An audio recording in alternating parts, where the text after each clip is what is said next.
Amém, pessoal? Glória a Deus, né? Abra a tua Bíblia, por favor, em Gênesis, no capítulo 3. Gênesis, capítulo 3, versículo de número 15. Que diz a palavra? Vou ler aqui na nova tradução na linguagem de hoje. Diz assim: eu farei com que você e a mulher sejam inimigas. Deus está se dirigindo à serpente. Sejam inimigos uma da outra. E assim também serão inimigas a sua descendência e a descendência dela. Esta esmagará a sua cabeça e você picará o calcanhar da descendência dela. Amém, queridos? Na versão revista atualizada, esse mesmo texto, ele está assim: porém inimizade entre ti e a mulher, entre a tua descendência e o seu descendente. Este te ferirá a cabeça e tu lhe ferirá o calcanhar. Esse texto, queridos, é a primeira menção do Evangelho. É a primeira menção de Jesus como aquele que mudaria a nossa descendência. Quando Deus nos deu essa palavra, eu comecei a estudar sobre isso por causa do Natal. Natal é uma data que a gente comemora muito. Entregamos presentes uns para os outros, mas a gente sabe muito pouco do que realmente representou o nascimento de Cristo e muito mais a sua morte. O que foi isso? Para que foi isso? Por que Jesus precisou nascer de uma virgem? Por que Jesus precisou morrer em uma cruz? Porque ele precisou sofrer tanto? Porque ele precisou passar por tudo que ele passou? Tem muitas pessoas que às vezes falam assim: se eu estivesse lá, eu não deixaria que ele sofresse. Na verdade, ele precisou sofrer exatamente tudo que sofreu por um motivo: a nossa, a minha e a sua salvação. Então o objetivo desse estudo, desde o início, é a gente estabelecer o que eu gosto de chamar de evangelho puro sangue, evangelho genuíno, que hoje tem se falado muito pouco. Fato é que o nosso problema não é financeiro, ou o nosso problema não é de relacionamento, até porque se esses fossem os nossos problemas, seriam facilmente resolvidos. Eu li uma frase essa semana que me chamou muita atenção. Na verdade, essa semana, quem está nos nossos grupos aí está sofrendo, porque eu estou sapecando foto de livro, né? Eu estou lendo bastante, eu fico às vezes meio pirado lá, e aí eu quero passar isso para frente. Mas eu li uma frase que me chamou muita atenção. O autor diz o seguinte: o vazio, a sua insatisfação, você pode colocar a culpa em 4 coisas. Você pode se culpar, você pode culpar os outros, você pode culpar a Deus, ou você pode culpar a sua natureza. Vou repetir: você pode culpar você pode culpar os outros, você pode culpar a Deus, ou você pode culpar a sua natureza. Mas a verdade é que o problema é a minha e a sua natureza. Nós, como Adão, nós nascemos assim. Tem uma pessoa que falou comigo essa semana: eu não sirvo para ser pastor. Eu falei: eu também não. Ninguém serve para ser cristão. Você não nasce com o dom de ser cristão. Isso não existe. Irmãos, ser cristão é algo completamente oposto à nossa natureza. A nossa natureza é para quebrar o pau, usar droga, morrer, se matar, ou viver um monge, essa é a nossa natureza. A nossa natureza vai para um lado ou vai para o outro, não existe equilíbrio. Não nascemos para ser cristãos. Por isso que a gente tem tanta dificuldade de nos adequar e entrar nessa forma. E às vezes a forma é muito apertada, porque não tem ninguém. Eu não nasci para ser pastor. Mas você não nasceu para pregar? Para pregar, sim, de pregar é bom. Deixa eu contar a história para vocês. Hoje eu tenho pouco tempo, mas essa é boa. Como é que foi o meu chamado pastoral? Eu brinco que na verdade não foi um chamado, né? O pastor Luciano Subirá fala isso e eu me identifico muito com ele. Eu acho que foi meio que um voluntariado. Eu aqui, me chama! Deus nunca apareceu para mim, eu não ouvi uma voz, eu simplesmente vi alguém pregando e falava: eu quero pregar. E eu tem gente que vive disso só de pregação, mas enfim, não é o assunto da manhã. Eu achava que ser pastor era aquilo, pregar. Até o dia que o pastor Márcio Valadão acabou com todas as minhas esperanças, porque ele disse o seguinte: a pregação na vida do pastor constitui 10% da sua ação. Ou seja, apenas 10% da vida do pastor é pregação, os outros 90% é resolver problema, e normalmente dos outros, porque o seu mesmo não tem nem tempo de resolver, e acaba, vai tocando barco aí, vamos lá. Por que eu estou dizendo isso? Porque nós nascemos com a natureza comprometida.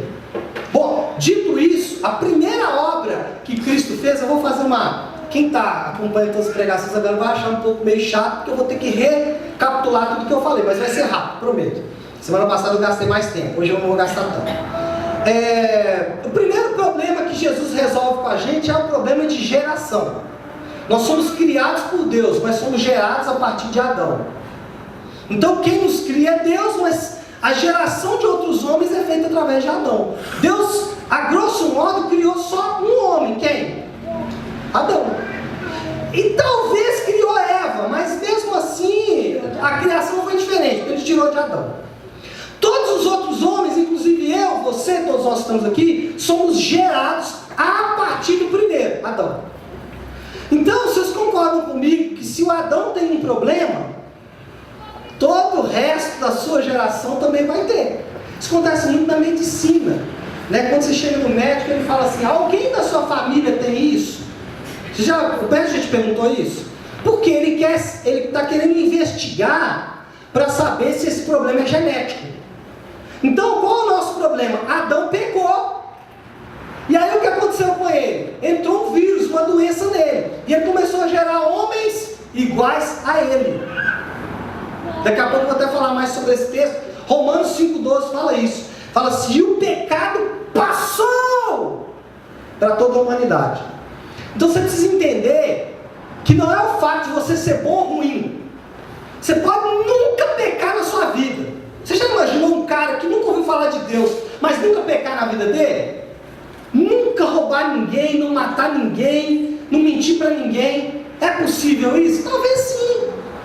Eu estou indo para um extremo só para você entender. Mesmo que esse cara nunca tenha pecado, e aí eu vou para o outro extremo. Vamos pegar um cara sanguinário. Quem que todo mundo usa como um cara sanguinário? Hitler. É sempre usado nesse caso. Então nós pegamos um cara super bonzinho. Ou vamos pegar uma cara, né? Madre Teresa de Calcutá. Que mulher boa. Que não é uma mulher boa, viu, gente? É boa mesmo. Mulher muito boa. E eu vou pegar o Hitler. Ela é muito boa e ele é muito mau. Só que os dois têm o mesmo problema de geração. Eles foram gerados pelo mesmo pai. E os dois, o cara que é mau e ela que é boa, precisam passar pelo mesmo processo de ser regenerado. Gerado novamente. Bom, depois que você é regenerado ou nasce de novo, nasceu de novo, resolveu o problema da geração. Agora eu sou gerado em Cristo. Ainda existe um problema. Você era escravo do pecado. Porque quando seu pai Adão pecou, ele entregou a sua posse para o pecado. Então o pecado é seu dono. Então alguém precisaria resgatar a posse. Isso é redenção. Bom, como que Jesus nos resgata? Porque Ele vai pagar o preço da nossa posse de volta. Você comprar um apartamento, você vai pagar a posse dele. Não é assim? Então Ele precisou comprar a posse de volta. Qual é a moeda que Ele usou? Porque Ele não podia simplesmente chegar lá com um copinho de sangue e entregar para o pecado e falar: está aqui. Não. Aliás, eu já estou adiantando, né? Qual que é a moeda para Ele pagar pela nossa posse? O sangue dele. Só que Ele não podia chegar lá com um potinho de sangue. Tinha a forma dele fazer esse pagamento para reaver a posse. Qual que é? Através da expiação. E a expiação, lembra do bode expiatório. Já ouviu falar isso? Quem que já foi usado como bode expiatório? Ou boi de piranha, né? Tem vários nomes que as pessoas usam. Jesus, Ele é o nosso bode expiatório. Ou seja, Ele assume um pecado no nosso lugar. Além da expiação, ele também paga através da propiciação. Sendo que na expiação acontece uma coisa. Daqui a pouco eu vou falar de propiciação, deixa ela lá. Na expiação acontece uma coisa, ele paga o preço. Nós somos tomados o posse de novo. Mas ainda tínhamos um problema. Éramos criminosos. Não por nossa culpa, por culpa do nosso pai. Porque o nosso pai nos gerou em pecado. E a nossa tendência natural é pecado. Então por isso que um bebezinho já nasce desobediente, pirracento. Não é assim? É ou não é? Estou falando mentira? Bebê nasce pirracento. Não, meu bebê não era pirracento, pastor Léo. E ele dava aquela espichada na cama assim, ó. Já viu aquela que ele tota assim pra cima? E quando ele sai birrado, né? Então toda criança faz isso porque é natural dele. Então, nós já nascemos criminosos.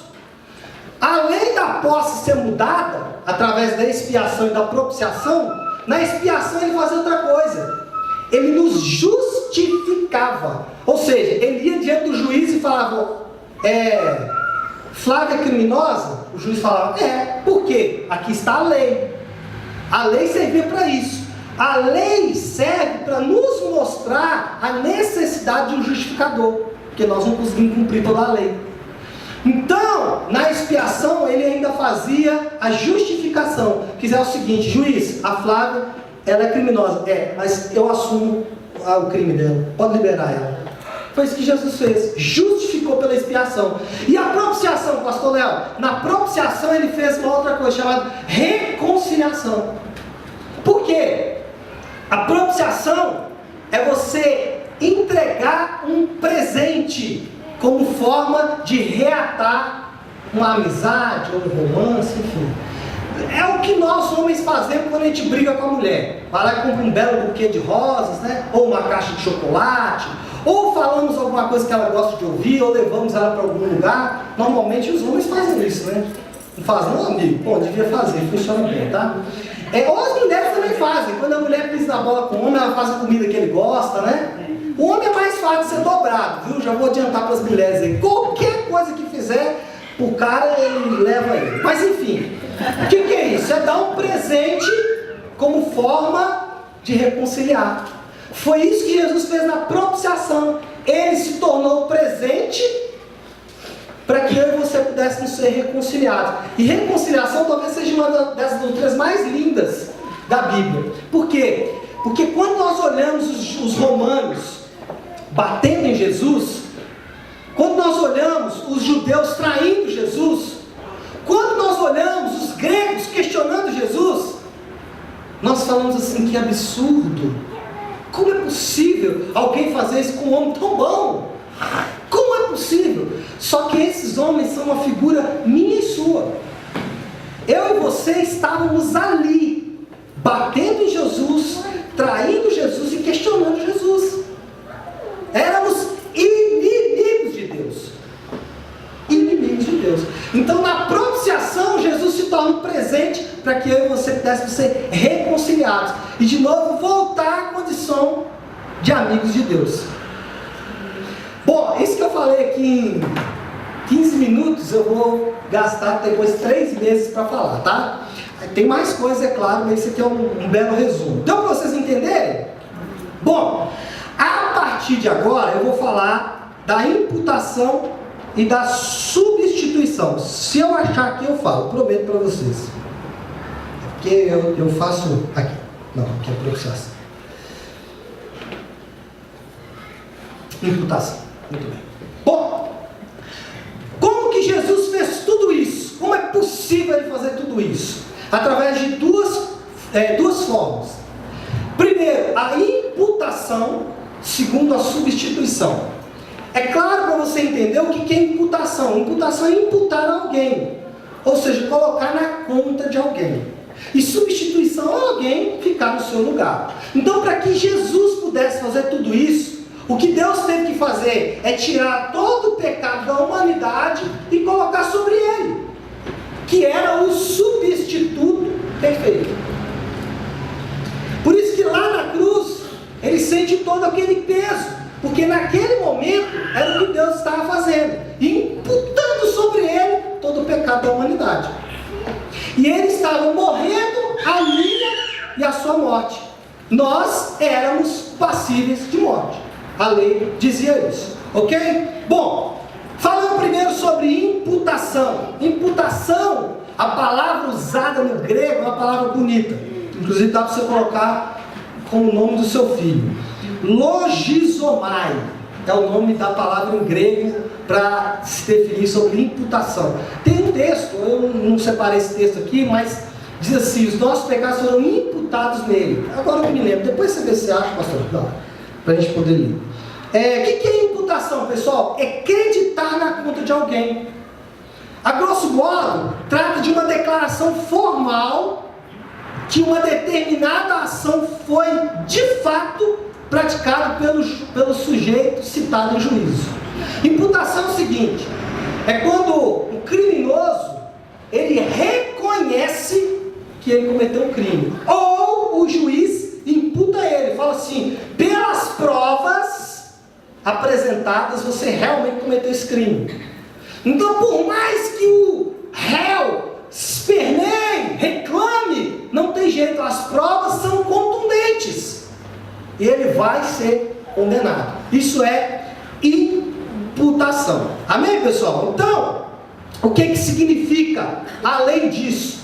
Atribuir responsabilidade. Então a imputação, ela é uma forma de atribuir a responsabilidade de alguma coisa a alguém. Isso é imputação. Ou lançar na conta, no débito. Isso é imputação. Bom, dito isso, na cruz, o Senhor Jesus, ele tomou a dívida que tínhamos com relação àquele que nós ofendemos, Deus. Ou seja, na cruz era como se fosse um tribunal, e ali havia um crime para ser imputado em alguém. Pecado. Bom, quem que deveria ser a pessoa que deveria ser imputada esse crime? Levanta a mão bem alto. Fala assim, eu. O crime deveria ser imputado para você. Na cruz, Deus põe na conta de Jesus. Já lendo aquele texto de Colossenses que fala o escrito de dívida que era contra nós? Na cruz é feita essa imputação. Vamos ler Romanos 5,12. Aleluia, hein? Romanos 5,12. Eu vou ler em duas versões para você entender. Esse texto aqui ele é fundamental para você entender tudo o que nós falamos até agora. Preste atenção. Vou ler primeiro na Revista Atualizada, que é a versão que todo mundo tem. Aqui um pouco menos. Portanto, assim como por um só homem. Quem é esse um só homem, pessoal? Adão. Portanto, assim como por um só homem entrou o pecado no mundo, por Adão, e pelo pecado a morte. Por que pelo pecado a morte?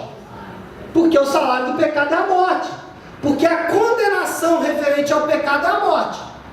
Então, assim também a morte passou a todos os homens, porque todos pecaram. Por que a morte passou para todos os homens? Como que ela passou? É uma doença genética. Veio com Adão.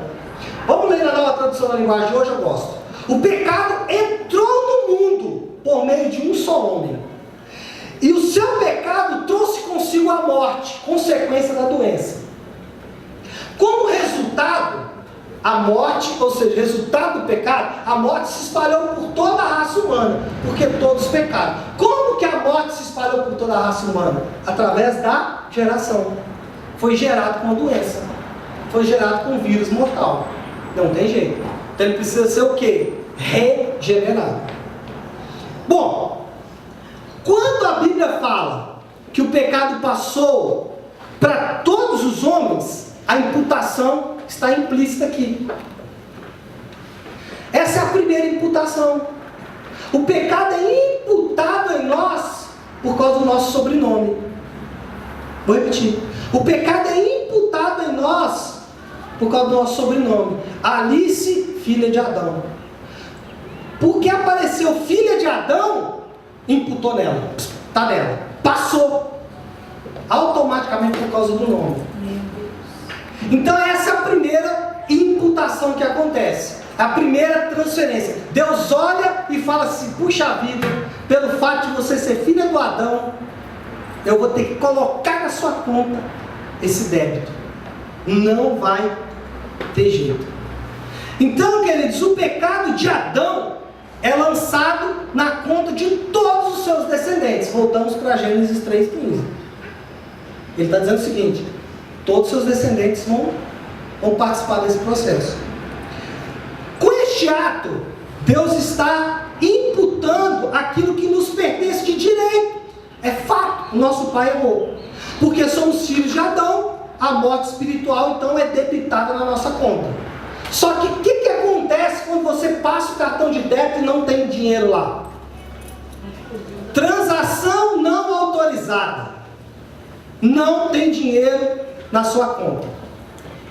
Aí acontece a segunda imputação. A primeira é que o pecado é imputado na minha e na sua conta. Ela é debitado na minha e na sua conta. Só que tem um problema, não temos crédito para pagar.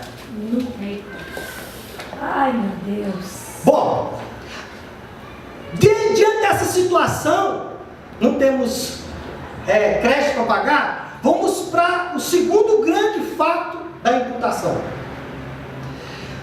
O pecado da humanidade foi imputado por Deus, o Pai, a Deus, o Filho. A grosso modo é o seguinte: bom, se você não tem crédito para pagar, eu vou cobrar de alguém que tenha. Quem? Ele se candidata e fala: pode cobrar na minha conta. Meu Deus. Isso é imputação.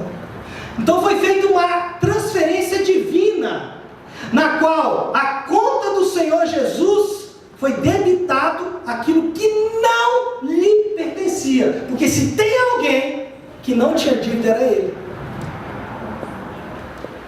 Essa é a segunda imputação. Bom, como a gente pode perceber, o oposto da primeira imputação é o que nós vemos na cruz. Por quê? Quando ele coloca o pecado na nossa conta, ele estava registrando apenas o que na verdade nos pertencia. Quando ele coloca na nossa conta, ele só está querendo dizer para nós: isso te pertence, isso é seu, essa conta é sua. Para o quê? Para que nós tenhamos consciência do que ele iria fazer. Amém ou não? Amém. Esse, irmãos, é um ato judicial, mediante o qual a minha culpa, o meu pecado foi atribuído a ele. Nós cometemos o crime. Amém ou não? Amém. Nós cometemos o crime, que foi imputado ou transferido para nós pelo nosso pai, Adão. Jesus assume o nosso lugar e o pecado que era nosso passa para ele. Deus tira da minha conta, porque eu não tenho condições de pagar, e coloca na conta de Jesus, que não precisava pagar, não devia, mas ele assume como aquele que aceita a imputação para ele. É como se, para dar um exemplo, né? Um exemplo bem chulo, bem infantil, mas só para você entender. Quarta-feira agora o Lula vai ser julgado e provavelmente será condenado pelos fatos. Ele não aceitou, ele não aceita a imputação desse crime. Só que o juiz de primeira instância já imputou a ele, falou: olha, isso pertence a você, esse crime é seu. Ele não aceitou, foi para o juiz de segunda instância. Provavelmente o juiz de segunda instância vai falar o seguinte: realmente você está condenado, cara, não tem jeito, você é um criminoso. Ou seja, vai imputar a ele um crime. Eu não vou entrar no mérito se é justo, injusto, enfim. Eu estou dizendo que é o que vai acontecer. Aí, onde entra a obra de Cristo nesse caso? É como se alguém chegasse no tribunal e falasse assim: senhor juiz, esse cara realmente é um criminoso. Ele pode não reconhecer isso, porque a maioria dos humanos não reconhece, mas ele o é. Aqui está a conta, aqui está todas as provas. Só que em vez de você imputar a ele, coloque na minha conta. Meu Deus! Eu pago. Pode deixar, eu pago. Aí nós vamos para outra doutrina, que é a substituição. Por quê? Quando ele fala assim, eu pago o preço, o juiz fala, pois bem, já que você quer pagar o preço, a sentença é a morte. Meu Deus. Porque o salário do pecado não é a morte? A lei, em Êxodo 18,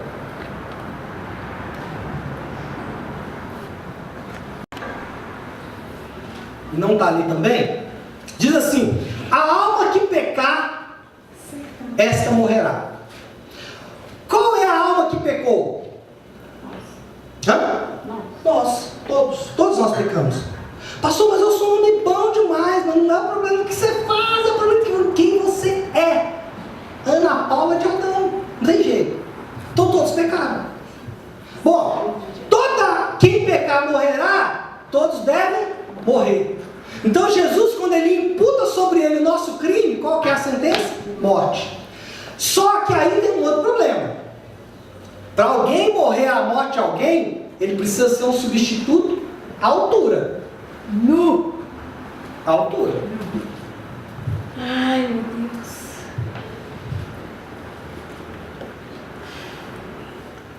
Vamos entender um pouco morte. O conceito de morte para nós, ocidentais, principalmente, é um conceito de fim. Inclusive alguns filósofos defendem que o fim da vida na Terra é o fim da vida. Você deixa de ter consciência, enfim, você some do cosmos.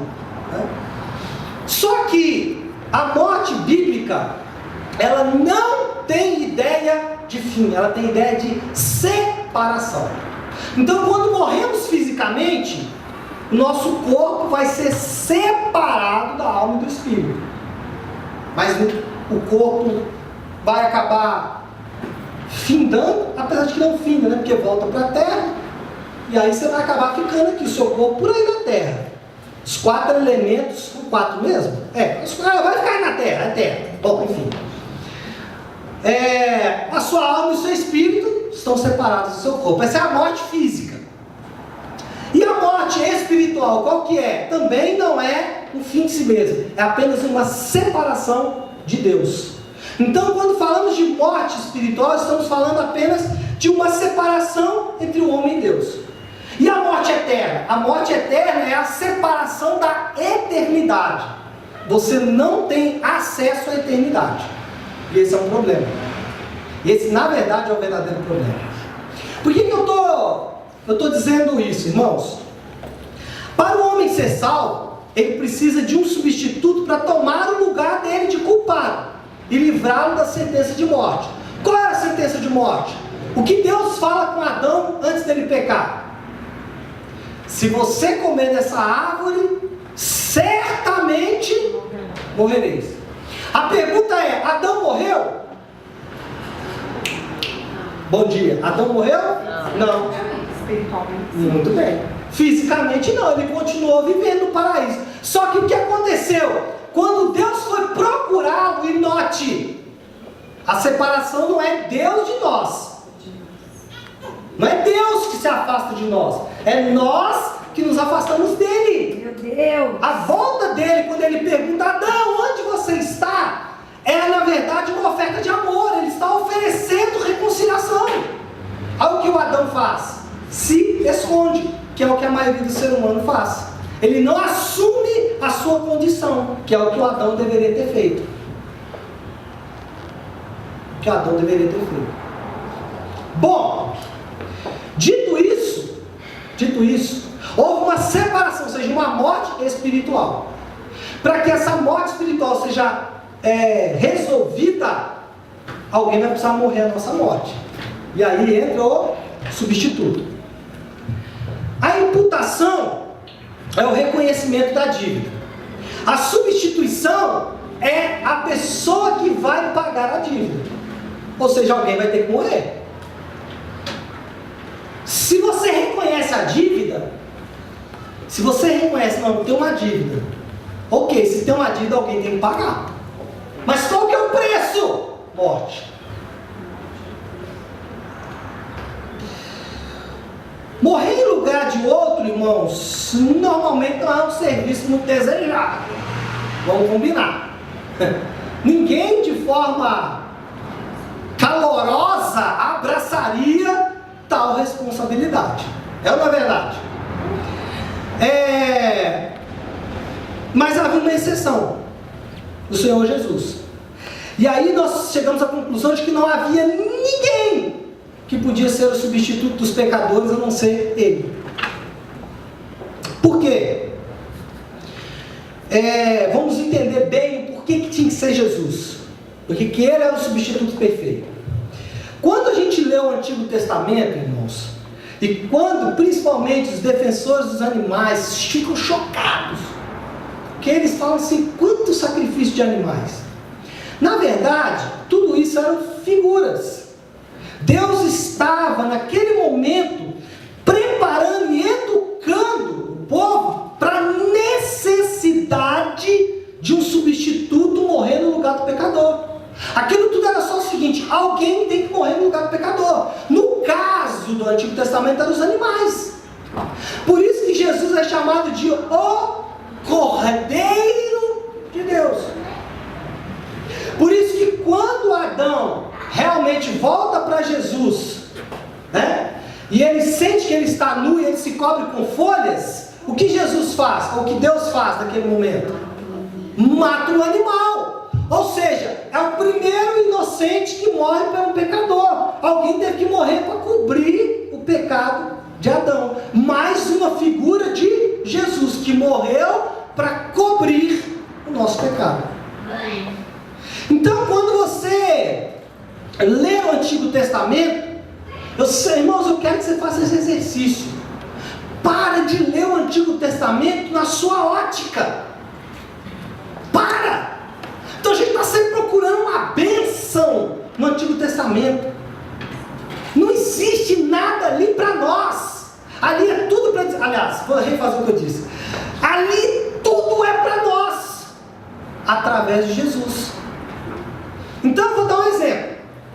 A história de Abraão e Isaac. Alguém citou ela aqui hoje?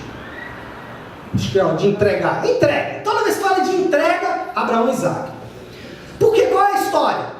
Deus dá um filho para Abraão, chamado Isaac. Depois de tanto sofrimento. Várias inseminações artificiais. Estou brincando. Enfim, nasce o tal do Isaac. Quando Isaac inteira uma idade, Deus fala assim: agora eu quero que você sacrifique o seu filho. Vai morrer alguém. Morreu, o tal de Jesus morreu na cruz. E nós estamos preocupados que o Isaac vai morrer. Isaac é ninguém. O que importa é Cristo. Bom, mas enfim. Mata o teu filho. Aí o que Abraão faz? Hoje eu vou destruir aqui uma teologia maravilhosa. Já ouviu falar do Jeová Jireh? O Deus da provisão, aleluia. E quando vai falar de dízimo e oferta, Deus da provisão sempre aparece. Calma. Guarda o Jeová Jireh, que eu vou falar dele daqui a pouquinho. O Abraão então cata o filho e fala: vamos ao monte sacrificar. Ele leva então uma faca, que a Bíblia chama de cutelo, um facão de açougueiro, que esse tá branco, bem afiado. Ele pega o menino, um bocado de madeira e fogo. Não é isso? Lembra? Só que tem um detalhe: o Abraão leva a faca,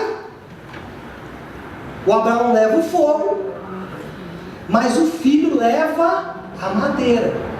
Se você ler lá, vai estar escrito isso: Isaac, e Abraão coloca sobre Isaac a madeira. Uma figura de Jesus carregando a cruz de madeira. A primeira aparição de uma cruz. Por isso deve ser uma cruz de madeira. Por isso não pode ser uma cruz de metal. É uma cruz de madeira. Enfim. Estão subindo ao monte, Isaac com a cruz nas costas, Abraão com o fogo e a faca de açougueiro. Aí o garoto pensa algo. Fala: peraí, nós vamos para o monte fazer o quê? Sacrificar. Não é? Eu estou vendo a faca e o fogo na mão do meu pai. A madeira está nas minhas costas. Mas aonde está o sacrifício? ele pergunta para o pai: pai, aonde está o sacrifício? Aí o que Abraão responde? Deus proverá. Jeová Jireh. Irmão, Deus não vai prover dinheiro, Deus vai prover o substituto perfeito. Então para de falar, Deus vai prover dinheiro, nada. Deus sabe que vai prover dinheiro, você gastar menos do que ganha. Eu vou falar isso até você cansar. Então para de falar Jeová Jireh, Ele vai prover, não, Ele já proveu o substituto perfeito. Aleluia! Então, fecha a parede Jeová Jireh, nunca mais ore pelo Jeová Jireh, pelo amor de Jesus Cristo. Bom, dito isso, qual foi a resposta do Abraão? Jeová Jireh, Ele proverá. Mas nem ele sabia de onde proviria, não é verdade? Quando chega no local do sacrifício, o Abraão amarra o Isaac, não é isso? Isso. Põe a lenha, põe o filho em cima, o fogo está pegando, vai ser sacrificado. Quando ele levanta a faca de açougueiro, ele vai desferir o golpe fatal, uma voz: não toque no menino. Aleluia. Aí Abraão deve ter questionado: mas alguém vai ter que morrer. Aí Jeová Jireh entra em ação. Atrás dos arbustos aparece um cordeiro. Agora, o que isso nos mostra? Várias coisas. Primeiro é o seguinte: existe um executor. Existe um executor. Quem é o executor? Deus. Não é o diabo. Não é o diabo. Meu Deus. Deus é o próprio executor. Por quê? Porque os padrões morais dele foram feridos. É a ira. A ira de Deus não é um descontrole emocional. Quando a gente fica irado no trânsito, põe o dedão para fora, né? O homem gosta muito de fazer isso, xinga uns 300 palavrões. Isso é ira humana. A ira de Deus é o quê? É quando os padrões dele são ofendidos. Qual é o padrão principal de Deus? Santidade. Meu Deus. Então a santidade dele foi ofendida, ele fica irado. Mas não é descontrole emocional. É apenas uma decepção por não cumprirmos com aquele princípio, santidade. Então ele precisa o quê? Executar a pena. Só que aí, o Abraão é o executor. A lenha é a cruz, né? Agora, quem é o cordeiro que estava escondido? Jesus, não é? Ninguém esperava, de repente nasce lá, no cantão da Judéia, o cara que vai sair de trás dos arbustos. Ok? E quem é o Isaac? Aleluia! Nós somos o Isaac. Quem deveria morrer era nós. Agora você imagina o nível de alívio que Isaac alcançou naquele momento? Alguém vai morrer por mim. Aleluia. É isso que ele está querendo mostrar. Alguém vai morrer por nós. Deus vai prover um substituto. Eu deveria morrer, o executor ia me matar, mas Deus proveu um substituto. Meu Deus! Obrigada, Jesus. Obrigada. Irmãos, eu fico imaginando o que Isaac sentiu quando ele viu aquele cordeiro. E é o que nós deveríamos sentir quando a gente olha para a cruz. Um alívio. Porque quem deveria estar ali era nós. Meu Deus. Ele foi no nosso lugar, o cordeiro, Jeová Jireh, ele proveu o sacrifício, o substituto perfeito. Outro exemplo, irmãos, notável, eu já estou caminhando para o fim, é de Barrabás. Se você ler a história da crucificação de Cristo, existe um fator importante ali. Jesus, numa noite só, ele foi traído, preso, julgado e condenado. Ele foi preso à noite e no outro dia já estava sendo crucificado. Ou seja, não havia tempo hábil para se fazer uma cruz para ele. E os estudiosos dizem que o dono daquela cruz era Barrabás. Já ouviram falar em Barrabás? Quem já deu uma pedrada em Barrabás? Criminoso maldito, né? Esse criminoso, como podem trocar Jesus, como eles conseguiram trocar Jesus por esse criminoso? Não é essa sensação que a gente tem quando a gente vê Paixão de Cristo? E eles fazem de propósito, eles pegam um cara bem feio para ser o Barrabás, né? Não é assim? Quem já viu o filme? Sujo, despenteado, né? Banguela. E um cara que você vê que é do... Aquilo ali é puro, é o baiano Tropa de Elite, né? É o... Como é que chama lá aquele... Não, como é que chama o cara lá do Tropa de Elite lá, o deputado? O deputado. Fortunato! Amor, você é o Barrabás. E quando a gente olha, presta atenção, quando a gente olha para o Barrabás, ele tem essa impressão, criminoso. A cruz que estava ali era para ele, porque ele já estava 3 dias preso, e quando eles iam fazer a cruz para o cara, eles tinham que fazer no tamanho do cabrito, porque senão não dá para crucificar o cara. Qual era o problema? A cruz que tinha sido feita era para o Barrabás, e os estudiosos dizem que Barrabás era maior do que Jesus. Então tínhamos um problema, ele não cabia na cruz. Então o que eles tiveram que fazer? Os estudiosos dizem isso, a Bíblia não fala. Que eles prenderam ele de um lado, com um cravo amarrado, e esticaram o braço dele até o ombro deslocar, para que coubesse na cruz. Meu Deus. Irmãos, eu não sei se Barrabás assistiu a morte e a crucificação de Jesus. Eu não sei se ele assistiu, mas em todo caso ele podia dizer: alguém morreu no meu lugar. Aquela cruz era minha. Então, queridão, olha aqui para mim que eu vou te dar o checkmate agora. Toda vez que você olhar para Barrabás, é uma figura minha e sua. Meu Deus. A cruz era para mim e para você. E ele assume a cruz. Então, antes de você reclamar da sua vida, antes de você reclamar da igreja, do clima, antes de você reclamar do pastor, da sua esposa, do seu marido, do fato de você não ter dinheiro ou ter dinheiro demais, não sei qual o motivo que humanamente você pode reclamar, por favor, dá uma olhada para a cruz e lembra que alguém foi para lá no seu lugar. Esse é o principal. Esse é o principal. Pastor, mas eu sou um viciado em droga, eu sou um viciado em pornografia, eu falo mentira. Então não é o que você faz, é quem você é. Seu pai. Pastor, eu sou um homem bom, viu? Sou um homem bom, não estou tocando em ninguém, não falo mentira.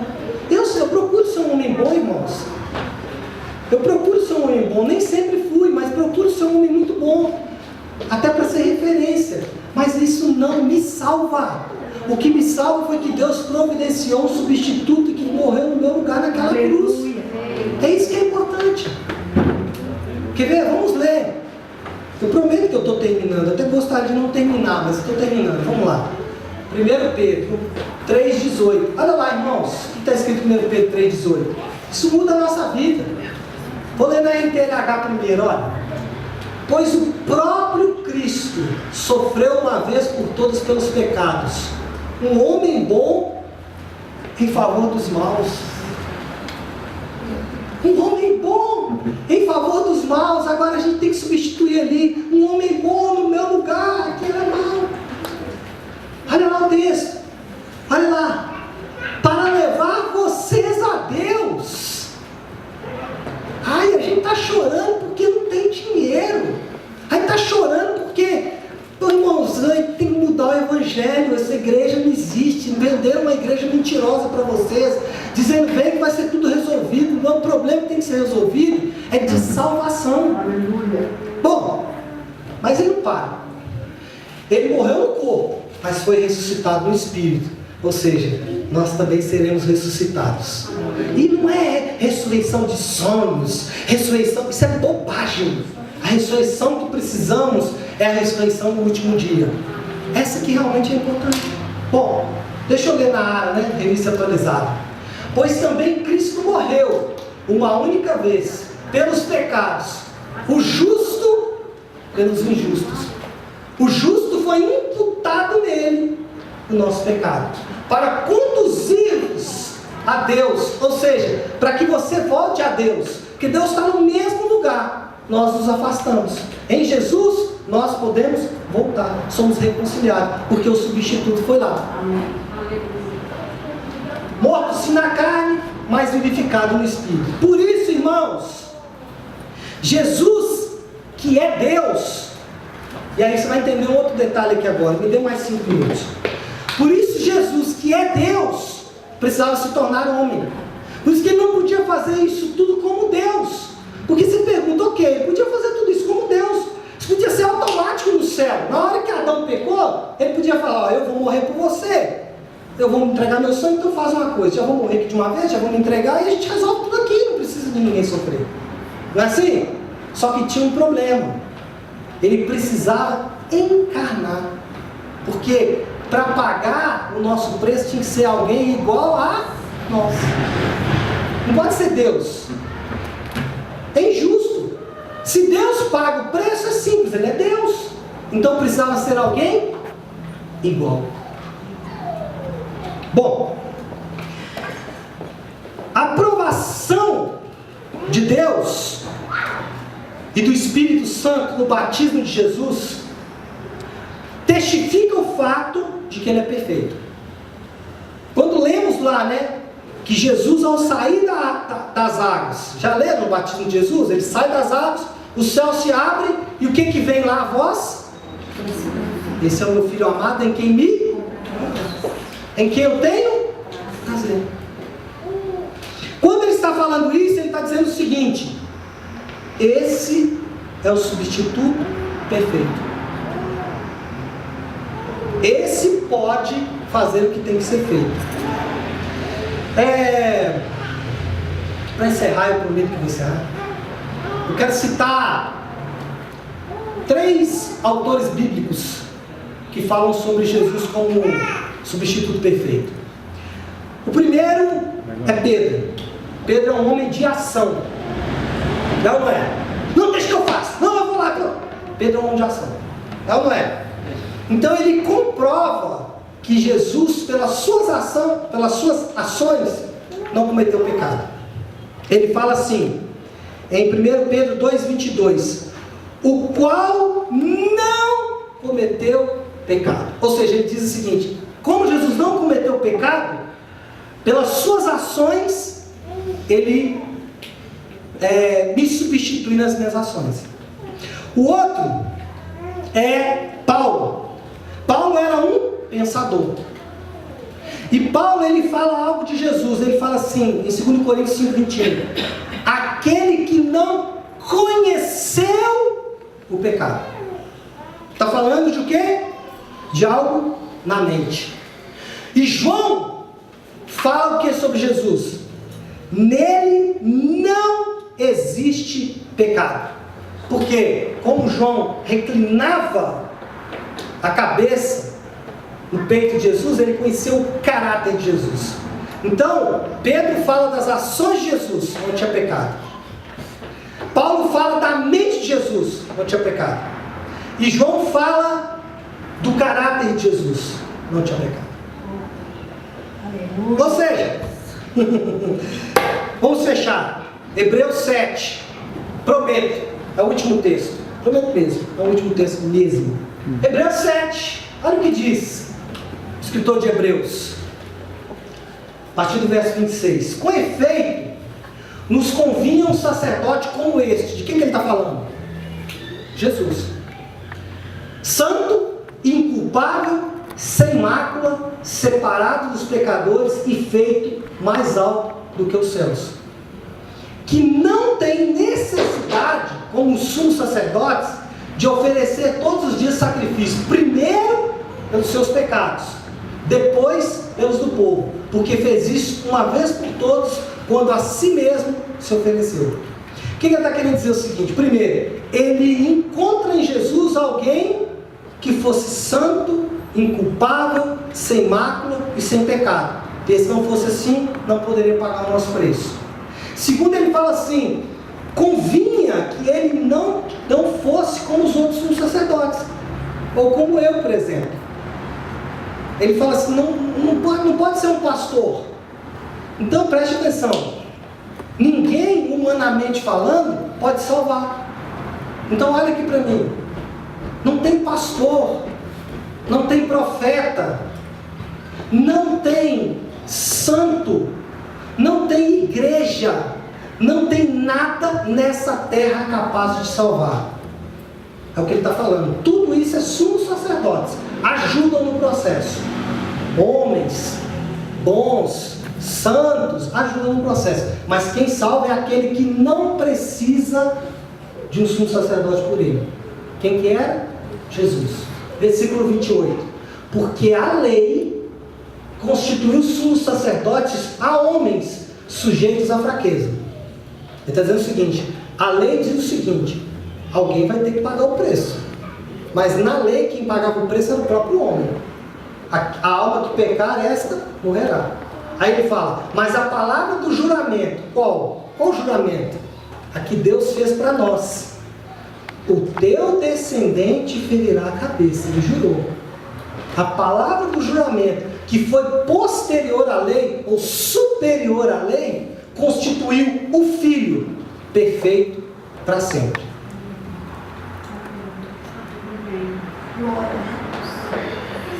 Em suma, para resumir essa palavra, Deus se torna homem para ser o nosso substituto e morrer a nossa morte, que foi imputada a nós, foi colocada na nossa conta por causa do nosso sobrenome. Amém?